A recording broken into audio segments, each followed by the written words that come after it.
सेना राम राम। तमार दोस्तों डीआर नायक। बेटी रो बाप रहतानी इसन 4 घंटा में 12 घंटा और बेटी आसु कष्टपड़तानी और बेटी मंची पोजिशन रेनो कनकेतानी इन चदु नायंतो वो बेटी आसु कुकंश कष्टपड़ रोजको एक आचे आचे वाते सामलावतो भैया। నాన్నా నాన్నా నాన్నా నీ మనసెంత మంచిదో నాన్నా నాన్నా నాన్నా నాన్నా నీ ప్రేమెంత గొప్పదో నాన్నా నాన్నా నాన్నా నీ మనసెంత మంచిదో నాన్నా మేము అమ్మ కడుపులో ఉన్నప్పుడు అమ్మ మనసు కష్టపెట్టలేదట మేము భూమి మీద పడ్డవేలప్పుడు బాధలన్నీ మర్చిపోయినావట ముద్దు పెట్టుకొని గుండె కత్తుకుంటావు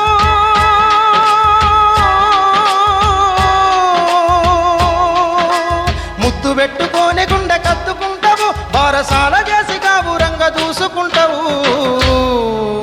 నాన్నా నాన్నా నాన్నా నీ మనసెంత మంచిదో నాన్నా నాన్నా నాన్నా నాన్నా నీ ప్రేమెంత గొప్పదో నాన్నా నాన్న గొప్పతనం అక్క కుటుంబ భారమంతా మోసుకొస్తాడు బాధ్యత కుమారు పేరువైనవు కష్టమంతా కడుపులోనే దాసుకుంటావు నీ కన్నీళ్లు కంటి రెప్ప దాటనీయవు మేము ఒక్క పూట పస్తులున్న చూడలేవయ్యా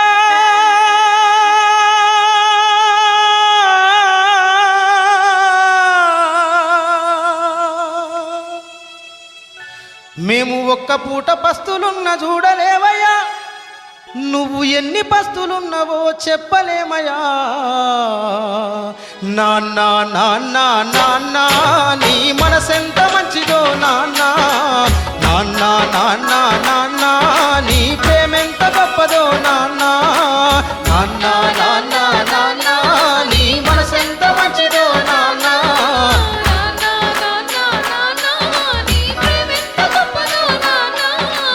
ఏలు పట్టుకొని నడక నేర్పుతావు ఎదల మీద ఎత్తుకొని మొంగిపోయినవు మా మంచి చెడ్డలన్నీ మాకు చెప్పినవు మేము ఎదుగుతుంటే నువ్వు పొంగిపోతావు బుద్ధులెన్నో చెప్పుతావు బుచ్చగించుతావు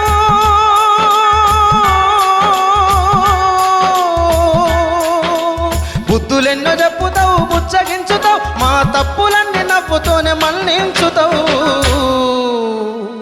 నాన్నా నాన్నా నాన్నా నీ మనసెంత మంచిదో నాన్నా నాన్నా నాన్నా నాన్నా నీ ప్రేమెంత గొప్పదో నాన్నా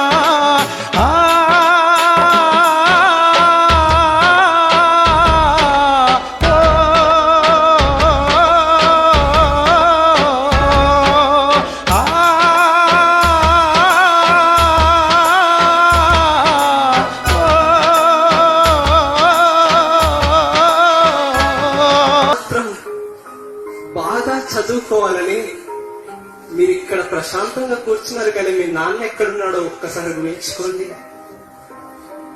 నిజంగా నాన్న అక్కడ గుండెల్లో దాన్ని ఉంటుంది, గుండెల్లో దాన్ని ఉంటుంది. ఏ పండుగ వచ్చినా, దసరా పండుగ వచ్చినా మన ఇండియాలో ఒక పండుగ తర్వాత ఇంకో పండుగ, ఒక పండుగ తర్వాత ఇంకో పండుగ, ప్రతి పండుగ కూడా తన కూతురు నా బిడ్డ హాస్టల్ నుంచి ఇంటికి వస్తుంది, నా బిడ్డకి ఏ డ్రెస్ ఇప్పించాలి అది నీ గురించి ఆలోచిస్తున్నాడు కానీ నాన్న గురించి ఆలోచించాడు. ఒక్కసారి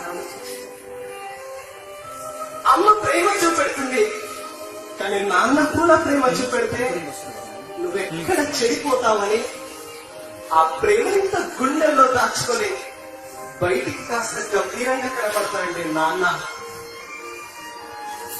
అది గుడిలో పోయిన విగ్రహం పూజించిన పూజారి కాళ్ళకు నమస్కారం పెడతాం కానీ సాక్షాత్తు జన్మనిచ్చిన అమ్మ నాన్న కాళ్ళకు మాత్రం నమస్కారం చేయము. అది ఇంత చేస్తున్నా, ఇంత కష్టపడుతున్నా మీకోసమే కష్టపడుతున్నాడు. ఇంత కష్టపడుతూ మిమ్మల్ని కాలేజీకి పంపిస్తుంటే కాలేజీలో వచ్చి నిజంగా మనం ఎంతవరకు చదువుతున్నాం, ఆ నాన్న కోసం ఎంతవరకు చదువుతున్నాం ఒకసారి ఆలోచించండి. నాన్న ఎప్పుడు డబ్బులు అడగడమే. ఎవరో ఫోన్ కొన్నారని మనం ఫోన్ తీసుకుంటాం, మరి నాన్న దగ్గర డబ్బులు ఉన్నాయా లేవో ఒక్కసారి ఆలోచించాం. అడుగుతాం, అన్నం తినం, కావాలి అంటే కావాలి. నాన్న ఎంత కష్టపడుతున్నాడో అర్థం కావట్లేదు మీకు. నిజంగా నాన్న ప్రేమ ఎలా ఉంటుందో చూడండి. ఇదండి నాన్న ప్రేమ. మీరు మిమ్మల్ని హాస్టల్కి పంపించేటప్పుడు మీరు హాస్టల్ నుంచి ఈ రోజు మా అమ్మాయి వస్తుంది ఇంటికంటే ఎంత ఎదురు చూస్తాడు ఆ తండ్రి. ఒక్కసారి ఆలోచించండి. మీరు హాస్టల్కి వచ్చిన తర్వాత ఆ రోజంతా నాన్న ఏదో కోల్పోయినట్లు మిమ్మల్ని చూసి మురిసిపోతుంటాడు. అలాంటి నాన్నకు అలాంటి అమ్మ ఇంత కష్టపడి చదివిస్తుంటే అరే ఆ చెత్త సినిమాలు చూస్తూ ప్రేమ దోమ అని చదువుకు కామా పెట్టి నిజంగా చాలా మంది అమ్మ నాన్న తలదించుకునే పనులు చేస్తున్నారు. ఇంత చేసిన అమ్మ నాన్న తలదించుకునే పనులు చేస్తున్నారు. ఆలోచించండి మై డియర్ ఫ్రెండ్స్. మీరు మీ నాన్నకు కార్లు అక్కర్లేదు, బిల్డింగ్లు అక్కర్లేదు, కానీ మీ ఊర్లో ఒక్కరైనా మీ నాన్న భుజం తట్టి ఎంత మంచి కూతురు కన్నావయ్యా అంటే అది ఆ రోజు ఆ నాన్న సంతోషిస్తాడు. ప్లీజ్, ఇంత చేసిన సమాజంలో అమ్మ నాన్నలు ఓల్డ్ ఏజ్ లో ఉంటూ దిక్కు తోచిన పరిస్థితిలో ఉన్నారండి. ఒక్కసారి ఆలోచించండి ఫ్రెండ్స్. చిన్నప్పుడు నువ్వు అన్నం తినడానికి రాకపోతే సంకలు ఎత్తుకొని నీకు అన్నం తినిపించాడు. వాళ్ళు పెద్దగా ఆకలేసిందమ్మా ఆకలేసిందా అన్న అంటే కనీసం అన్నం పెట్టిన రోజులో ఈ రోజు మనం ఉన్నాం. ఆలోచించండి మై డియర్ ఫ్రెండ్స్. ఆ తల్లిదండ్రులు పడే బాధ నిజంగా వర్ణాతీతం అండి. ఈ రోజు